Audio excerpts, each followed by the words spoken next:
Howdy partner, my name is Alec, but you can call me Alessandro Lorenzo Greco. We are here today with a new hairdo, a new wall update, but the same beautiful designs you've come to know and love. Looking at the wall, we've got some Mick, some Violet, some Cher, some P. Arthur, the Queen, Diana Ross, the Queen, Dolly Parton, the Queen, Madonna the Queen, Lisa Rinna, My Traitor, Miss Doja, and a bunch of others. Anyway, we are here to dissect look 3 from my collection POV, and today we are taking things to the Wild Wild West. If you haven't seen my previous videos, I've been spending each video delving into the inspiration and the making process of each design. I wanted to make menswear and specifically pants because I don't always gravitate towards it. I like making gowns, I like playing around with the feminine form. I wear men's clothing in my day-to-day life, so I never really sketch or doodle with menswear in mind because it is so normal to me. I wanted to give myself that challenge to go outside my comfort zone. And also, pants are daunting to me because I made a pair of pants in uni for a uni assessment and I almost flunked. Similar to look 1, I wanted to go cheap because I'm on a budget. So I was looking for secondhand materials, and before I actually finalized the design, I discovered these old secondhand, I think they were curtains, at a secondhand store.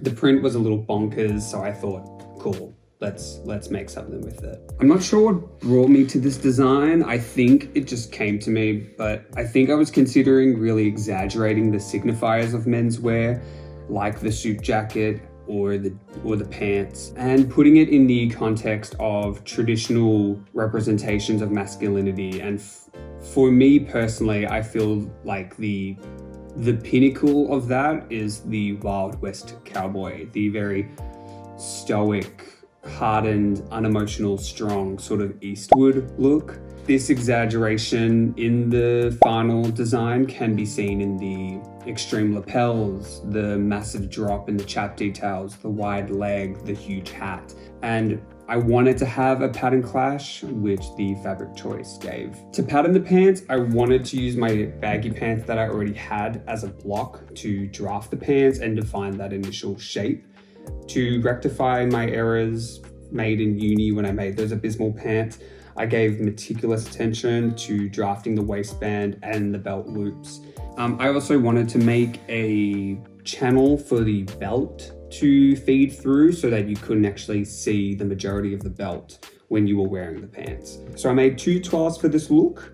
The first toile actually had this pleat design that I was playing around with that I ended up culling just because around the waistband area, we already had the chap details and the belt channel, so I felt it was already getting quite busy. So here's the first toile. As you can see, they're absolutely huge. The waistband wasn't curved, which made the pants sit quite rectangular on my body, rather than curving inwards to hug the waist. Also, the belt channel was way too small, so the belt that I wanted to use for this design wouldn't fit through. I'm actually not sure what happened here with this first toile. I wasn't going to wear the pants for the photo shoot, but I wanted someone of a similar build to wear them. So I did have my body type or body shape in mind, although I did want them to be a bit more tall than me. But when I went to make the second toile, I didn't want to waste more fabric. So when I was cutting out the pattern, I just cut it to the knee. I didn't have to get the whole length in the toile. And looking at the second toile, it looks 10 times better. I mean, I don't look that much better. I look like a pirate with this singlet on. It did have a much nicer look around the waist. It fit me a lot better, and we were actually able to fit the belt loop through, which made the final vision seem a lot more possible. Honestly, making this second toile actually made me really happy and made me feel like, oh, this could actually be a really, really cool design, which is always a nice feeling. And so making the final for the pants, I was worried that the chap detail would pull weirdly just because the pant leg and the chap sort of panel were going to be of different fabrics and thus of different weights, and I didn't want there to be like some weird pull. So I decided to put a bit of fusing on the chap facing that would connect these two panels together. But I actually fused the fusing to the right side of the facing. So any viewer could peek into the pants and actually see this ugly piece of fusing. I didn't want to cut more and waste more fabric, so I ended up just leaving it. Having said that, the fusing was peeling off the panel as I was sewing it together. Whether it was crappy fusing or crappy application, I'll let you decide. Making these pants confused the heck out of me. For the pants, we were playing with the pant leg, the chap detail. These two pieces were connected with a facing piece as well. We also had the waistband, the belt loops, and the belt channel to feed the belt through. And even though these pants were made from what I think are curtains, I actually think they sewed quite nicely together. And making clothes from curtains always reminds me of Amanda Bynes' character in Hairspray, because I always remember learning that her look in the final song of the movie, the dress was made from curtains. I always remember that because when I was younger, I thought that was so cool that this beautiful dress was made from curtains. Maybe that was actually quite an early inspiration for me and into what I would end up going into, who knows. I also attached a zipper down the back of the pants for ease of getting in. Why I chose a red zipper, who knows, because it kind of looks like a red bum crack. But so the pants were completed and it was time to go into the shirt. I had this shirt pattern from my first year of uni when I made this hand-dyed paneled shirt. It was a very standard wide fit shirt, and for the toile I didn't bother making the sleeves because I just knew that we were extending the shirt length to go from short to long. But I did want to toile it to see what the lapels would look like. Making the toile and then trying it on, the lapels were quite floppy, but I did like the movement of them and I did kind of like that drape that it had. Thought it was quite a cool look. I still opted to put some fusing into the lapels when I made the final piece because I did want a bit of stability, even though I knew that they probably wouldn't hold. As you can see, the lapels were cut from the crazy print, while the body of the shirt was cut from this geometric print, which was a nice contrast to the pants. Because in the pants, the crazy print was the dominant fabric of the pants. I really wanted to make something here that had a pattern clash or an uneven color story. I had this idea because I was looking at a lot of my previous work and felt that a lot of it was quite simple in its color blocking. Like in a lot of the looks, there wasn't more than 2 colors. So I wanted to have a bit more experimentation with unusual color blocking or color styling. And I think I was seeing a lot of Doja Cat's fashion or styling and seeing how boggling and zany and unusual it was. And I saw that and just thought, I want some of that in my work. When making this design, I thought about a deadline, and when I wanted to showcase this work all to you, I thought about an end of September 2025 date to shoot, but I began to think about the process of getting a photo shoot together and getting a team together to help produce it. And it got me thinking to whether I needed a strict deadline. I kept thinking of this interview from the designers and creators for Super Mario Bros. Wonder for Nintendo Switch and their process in making the game. And they actually had no deadline. They were allowed to keep adding new ideas and allowing the product to naturally evolve into a full realized thing that they were proud of. They weren't being told by higher ups to have the game finished for a Christmas rush or another popular selling period. They were able to just allow the thing to grow naturally. And I really wanted to adopt that idea that I don't have an assessment deadline. I don't have a boss instructing me when something needs to be done. I wanted to just remain in the moment, in the present, and just lean into the process and how meticulous it could become. Having said that, I was working full-time. I am working full-time, so I would feel guilty if I came home and didn't feel inspired to work. But I would always think to this Jessica Chastain quote, which speaks on following your creative passion. Something every day that reminds yourself that you're an actor. So as many times as you get rejected or you're like, why is no one getting me? Like, take back your power. And I know whenever I was in a rut and I was feeling like, okay, I've got to help myself, it was like I would schedule my days like I was going to school. So in the morning, I had to do a movement class. I went to yoga. Then I would go to the public library and sit and adapt Hamlet to become like a one-woman film version. And I just did things every single day that allowed me to be creative. Go to see as many films as I could. Go to museums and theater. Don't think about the cost with that. That's one thing I would never skimp on. Like, I would skimp on food before I'd always go to be inspired, because that was my passion. And so that's the one thing that I would tell myself, like, in those dark times, to kind of raise me out. And I continue to tell anyone, is you have control over your artistry. Anyway, back to the shirt. Because the lapels were there, a traditional button and buttonhole setup at the front tab of the shirt wouldn't really work. Also, I didn't have a buttonhole machine, and I'm much too beautiful to hand sew a buttonhole. So I had a thought of having a tie in place that would connect the shirt at the top, at the collar, and then allow the shirt to just flare out at the bottom. I had this butt ugly tie from my grad collection in uni, and it was meant to be on the first look of that collection.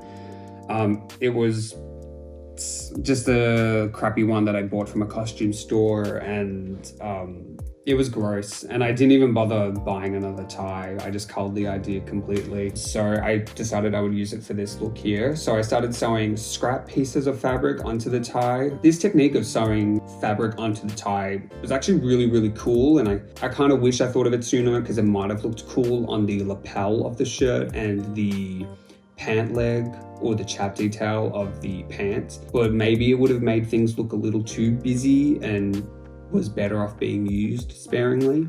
And what's a cowboy without his cowboy hat? I had this nasty cowboy hat from a Halloween party I went to years ago when I went as a sexy priest. I liked the idea of widening the brim of the hat to make it a bit more theatrical. Too bad trying it on, I looked like that rat from Looney Tunes. I remember thinking about Acid Betty and Denali's look from All Stars 10, where they made their look by attaching cardboard pieces to their corset to make the dress, and I thought that was a really cool making technique, and I wanted to implement it here. And to make the piece more cohesive with the entire look, I hot glued fabric scraps to the surface of the hat, which was easy to do. I also ended up hot gluing the rest of the hat in my garage, because a hot glue gun needs to be used in a well ventilated area. And so with all the pieces intact, it was time to take it to the main stage. So I'm really happy that this look is in my wheelhouse. If my portfolio was a zany Smash Brothers roster, I like to think a lot of people would choose this look just because of how cool he looks. Again, I really love how left field this look is compared to what we've seen previously in the collection. I think if this collection stopped at 3 looks, I really do think that the grander idea of exploration and search as a designer would still stick the landing. I think in terms of the attempt to subvert masculine stereotypes in film, I don't really know if this look nails it on the head, just because I am not really sure if there's anything I'm actually saying.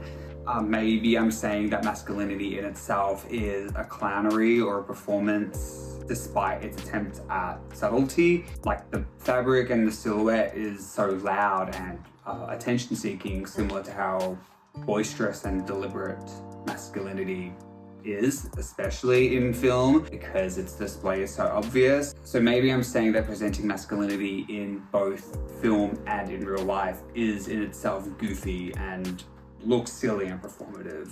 But I do this a lot with my work, where I'll reverse engineer. Like, I'll design a look and then work backwards to see if there was something I was subliminally or subconsciously trying to say, and I did this all the time in uni. where I would make something and then look to the fashion world and runways and fashion books for references that I could then put into my mood boards, so that when I submitted assignments, teachers could see that there was a through line or a thought process to what I was making or attempting.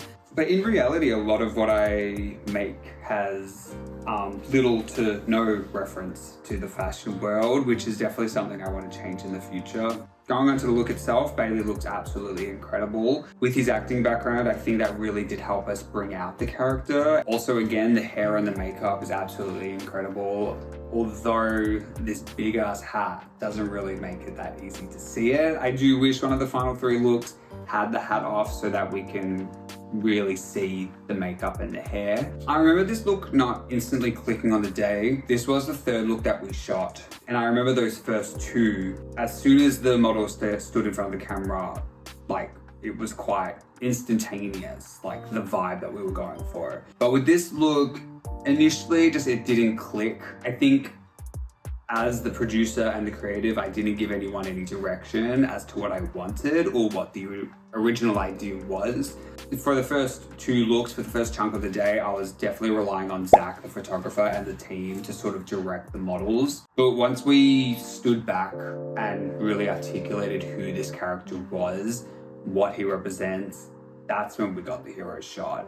When we told Bailey who this character was, he just knew instantly what to do in terms of stance and pose. The cocked gun, the snarl in the lips, the hooded eyes, it all leans into that stoic, hardened cowboy, offset by the quirky materials. It was really that collaboration between Zach and myself that got us there for this look. I haven't spoken much about my collaboration with Zach yet, just because you could do a whole video on it. But our collaboration didn't prosper in one look. It was the entire collection, and I could say right now that this shoot would not have happened without his contribution to the collection. Okay, so things that I would change, I would definitely workshop the pants a bit more. So there were only 2 twirls for the pants, but in reality, I think we should have given 3 or 4 twirls to the pants. First of all, the crotch is way too low, which in a lot of the shots that we got, there was weird bunching in the crotch area just because there was a lot of fabric to work with. So if I was to workshop it a bit more, I probably would have eliminated some of that fabric in that area. I would absolutely remove that second lower lapel. It honestly swallows a lot of the model. You can't really see the torso or any definition in that midsection of the body. Also, it does kind of overshadow the belt contraption part of the pants, which is funny because I dedicated a lot of time to that part of the design, which is something that really irritates me with pattern making. You could spend weeks on a minute construction technique just for it to be overshadowed by something that took an afternoon to make. If I could go back to the shoot day, I would grab a pair of scissors and just cut the second lapel off, and I really think it could elevate the look. I could also see myself adding a dart to this shirt just to get a bit more shape. I also think it would open up the shirt a bit more, which would show the model's body, which would make for a more appealing look. I think the length of the pants is absolutely perfect, which is kind of crazy because when I was drafting the pattern to the pants, I had no intention of casting a model with a specific height, so we were honestly quite lucky. I wish the boots got a little bit of love in some of the final shots because Tess found these gorgeous boots, which I was devastated that they didn't fit me, but they were really gorgeous. I think we probably could have tucked the pant into the boot, which would give for more of a functional on the job sort of look. I do think the flare was the priority here, which now that I'm thinking back to it, I don't really think the pattern had that much of a flare after the knee area. I don't really remember it ballooning out. I also think we got the 3 perfect shots. I remember when I was going through the contact sheet that Zach sent me, a lot of the looks had 6 or 7 really good shots. But for look 3, there was really just the 3 perfect ones. Also, I absolutely love this fabric. It just eats. But I really wonder what an outside perspective would be on the fabrics and materials chosen, just because I've been looking at this material for over a year. So it looks pretty normal to me, but I'm really interested in seeing the feedback for this look and seeing if the fabric really eats as much as I think it eats. We also have the Nintendo Zapper from Duck Hunt that I got in an antique store in South Yarra. I did think of like having a more realistic looking gun.